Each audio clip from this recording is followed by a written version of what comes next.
पक्का पक्का, इसमें कोई संशय नहीं। नाम जप का अगला फल है नामी की हर समय सानिध्य का अनुभव होना, उनके रूप का साक्षात्कार होना। केवल प्रभु को रिझाने के लिए हम कीर्तन करते हैं, नाम जप करते हैं, कोई और सुन ले उसके भाग्य, हम किसी और को सुनाने के लिए नहीं। पवित्र नामों का कीर्तन, पवित्र नाम का जप, अंतर और बाहर की पवित्रता, आनंद के लिए, भाव संशुद्धि, अब आचार संशुद्धि। नाम जापक जिनके आचरण गंदे हैं और कहते हैं मैं नाम जप करता हूं, नाम कीर्तन करता हूं, ऐसे लोगों से बहुत दूरी बना के रखनी चाहिए। पूज्य महाराज जी कह रहे हैं ये नाम का जप या नाम का कीर्तन का लाभ नहीं ले पाएंगे। जो लोग अपनी शास्त्रीय मर्यादा का त्याग करके पाश्चात्य सभ्यता का अनुकरण करते हैं और अपने को नाम कीर्तन या नाम जापक कहते हैं, भक्षाभक्ष का विचार नहीं, जितेंद्रियता नहीं, पवित्रता नहीं, इनको कभी नाम सफल नहीं हो पाएगा। यद्यपि ये भी नाम प्रीति से जपे तो उठ जाएंगे, पर ये नाम में दंभ करते हैं, पाखंड करते हैं, वासनाओं की पूर्ति का खेल खेलते हैं। अब जो कह रहे हैं बहुत समझने की बात है। हमारे शब्दों पर ध्यान दिया जाए। जो होटलों में जिनके विचार, जिनके आचरण अपवित्र हैं, ऐसे लोगों के द्वारा बने हुए भोजन को पाते हैं। जो अपवित्र बिस्कुट, डबल रोटी, बन, देखना महापुरुष जनों के वचन हैं। जो अपवित्र विचार, अपवित्र चरित्र, अपवित्रता का अपने जीवन में संचरण किए होटलों में बना रहे हैं, उनके हाथ का बना हुआ जो भोजन पाते हैं।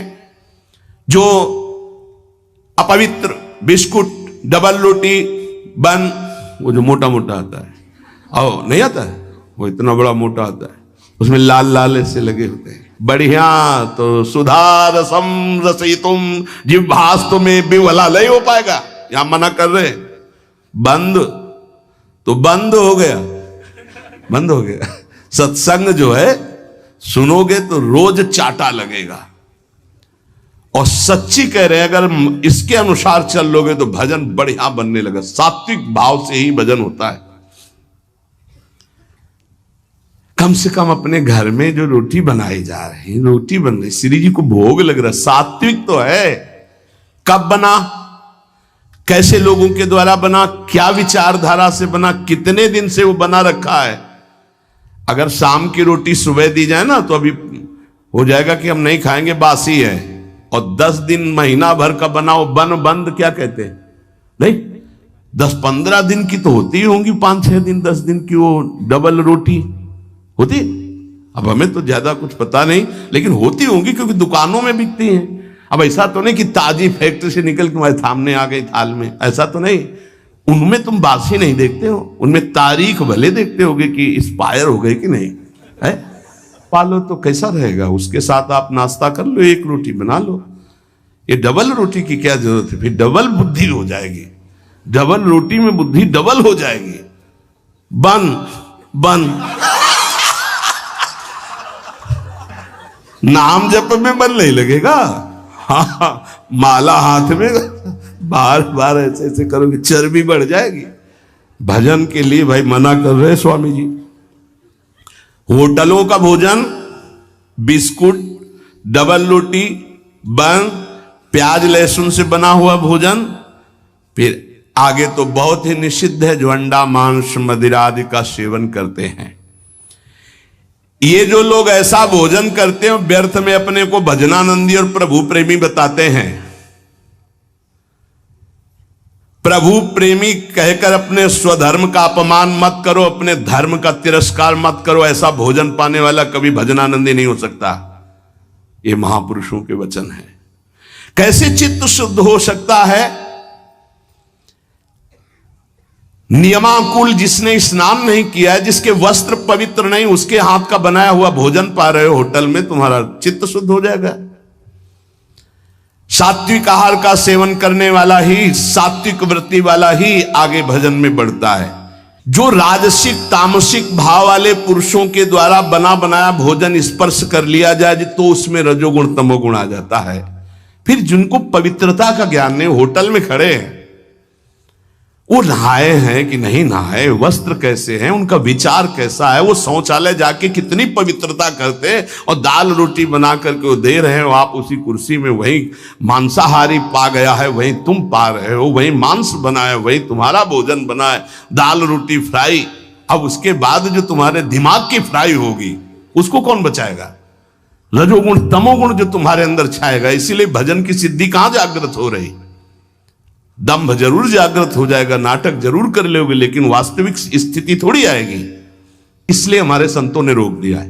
वो कोई हिंसा नहीं है, किसी जीव की तो हिंसा नहीं है। जैसे हमारे लिए आलू है, शकरकंद है, मूली है, इनके लिए खाने का आदेश है।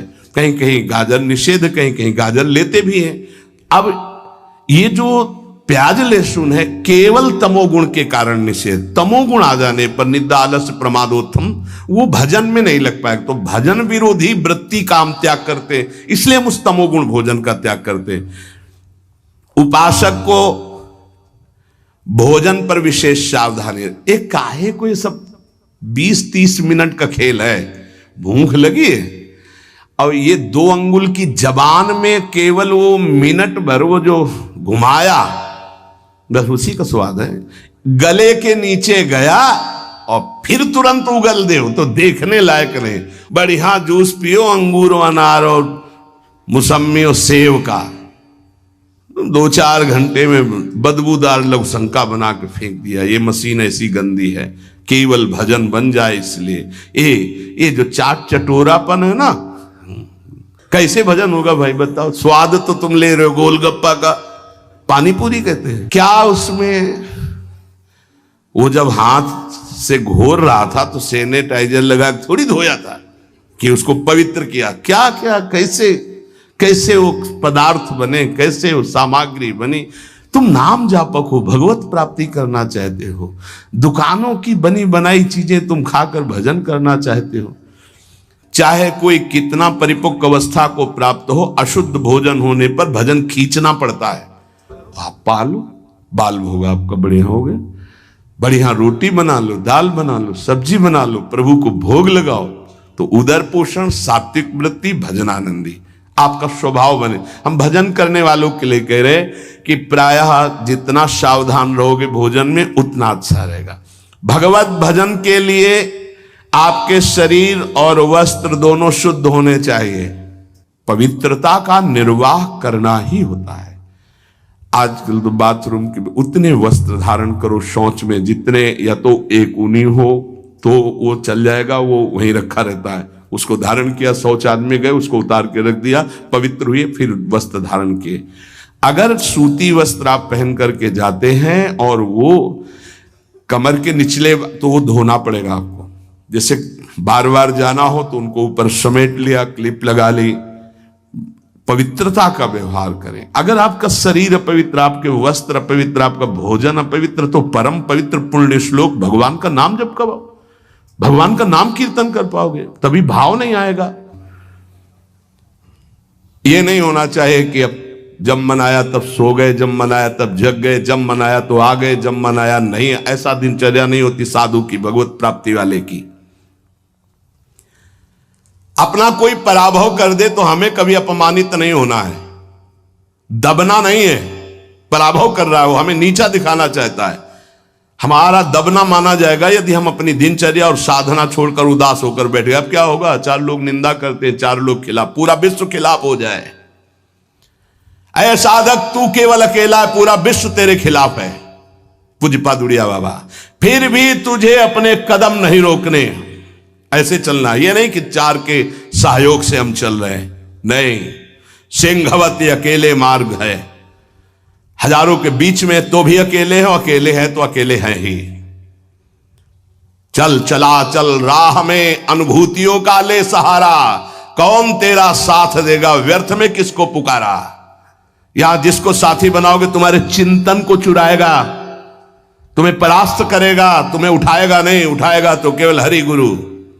चिंतन में नहीं आना चाहिए हमारे और कोई सहयोगी। एकमात्र हरि गुरु के सिवा कोई सहयोगी नहीं।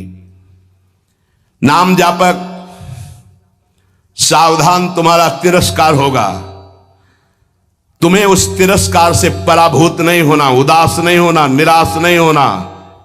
तुम्हें उत्साह संपन्न होकर नाम गाने सदा रुचि, तुम्हारा उत्साह बढ़ना चाहिए। सह गया, बड़ी कृपा हुई। जैसे कोई किसी ने गाली दिया, उपहास किया, तो आप निकल गए तो आपके हृदय में शीतलता आएगी। सह गया, क्रॉस हो गए, एक परीक्षा में पास हुए। राधा राधा राधा, बड़ी कृपा श्री जी की। उसने बहुत अपमान किया, तिरस्कार किया और हमको क्रोधित करने की चेष्टा की, लेकिन हृदय में क्रोध नहीं आया, बचा लिया श्री जी ने। नाम की बड़ी कृपा, बड़ा आनंद आएगा, देख लेना। जे ही तुम झुके तो इतने ऊंचे उठा दिए जाओगे कि वो देख नहीं पाएगा, वो ऐसे भी नहीं देख पाएगा, इतने ऊंचे उठ जाओगे। ये मार्ग का रहस्य समझना।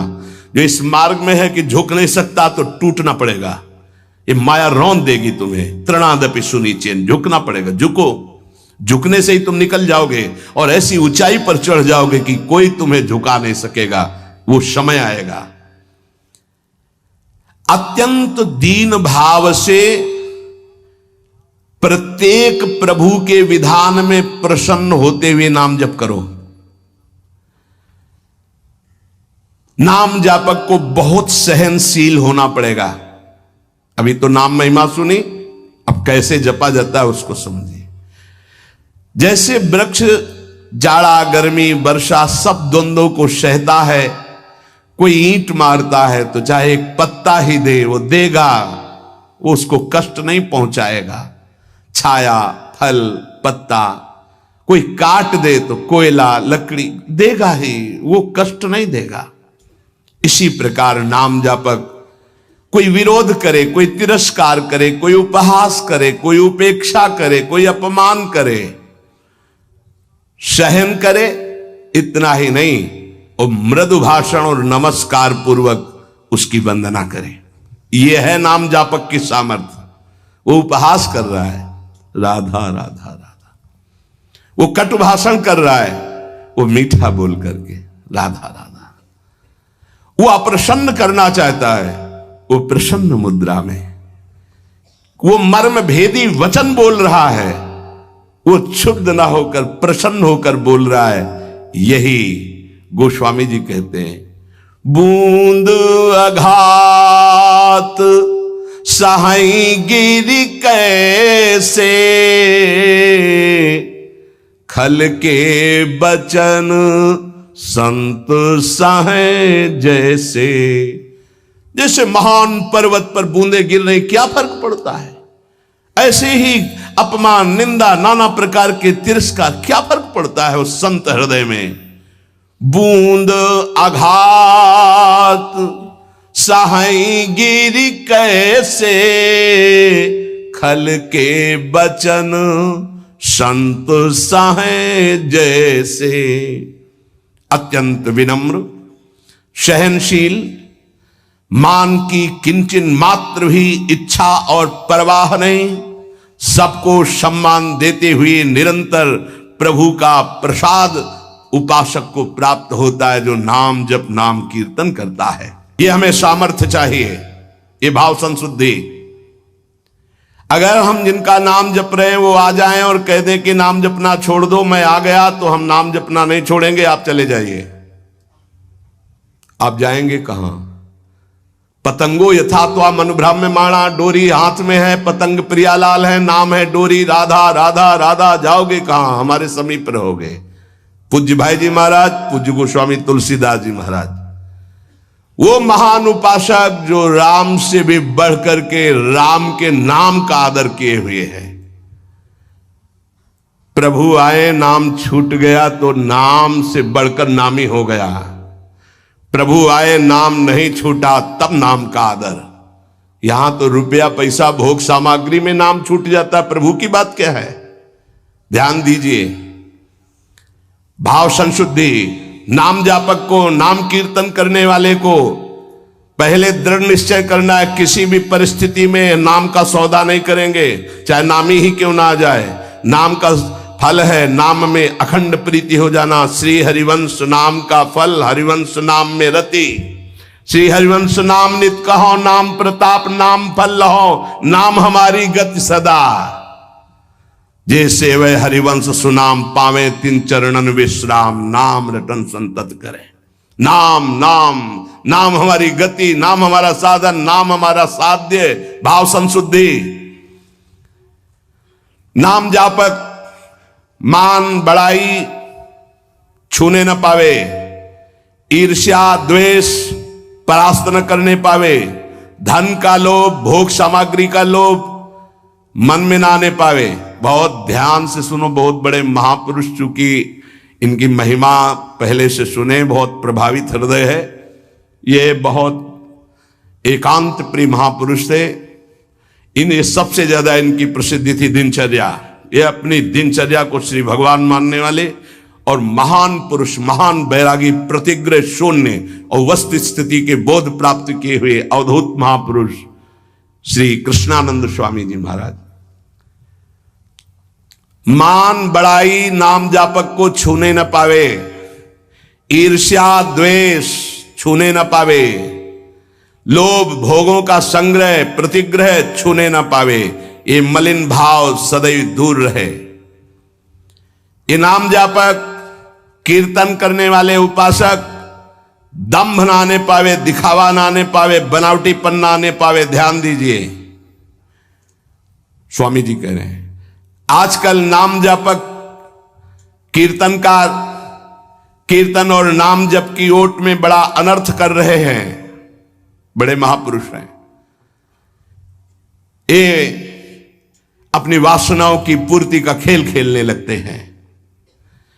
ये नाम का कीर्तन का दुरुपयोग करने लगते हैं। जिनको ज्ञान नहीं, ऐसे लोगों को फंसाकर अपनी वासना की पूर्ति करते हैं। नष्ट हो जाएगा।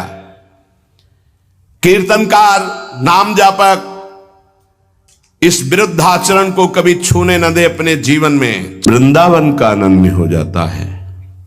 वृंदावन रजोप सेवी जुगल जोरी की आराधना में उन्मत्त ऐसे उपासक के जीवन में घटना घटती है। परम सत्य, अचानक दृश्य बदल जाता है। उसी कोणत कंकण किंकणी गण झनत झनत कारिणी, रणद वले नूपुरा विविध हस्त कई मोहिनी। जिनके हस्त में कंकण वले चूड़ियों की खनकार, श्री चरणों में नूपुरों की झनकार और करधनी की झंकार एक साथ परम रस बरसाती हुई ध्वनि होती है, वो प्रियाजू। और समस्त कलाओं के निधान आचार्य श्री लालजू महाराज, विचित्र पटभूषण, जो ना लोक में न वेद में माधुरी पाई गई, वो विचित्र पट आभूषण धारण किए हुए।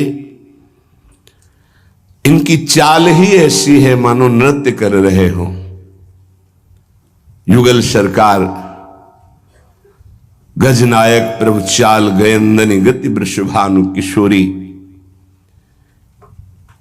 विचित्र रत्नों से जटित हार धारण किए हुए, अंगुलियों में बड़ी ही आकर्षणकारी दिव्य मुद्रिका धारण किए हुए, विचित्र पुष्पों से जिनकी वेणी गूंथी गई है और अग्रभाग में कमल विराजमान है और वो आंदोलित है, अर्थात हिल रही वेणी सर्पाकार।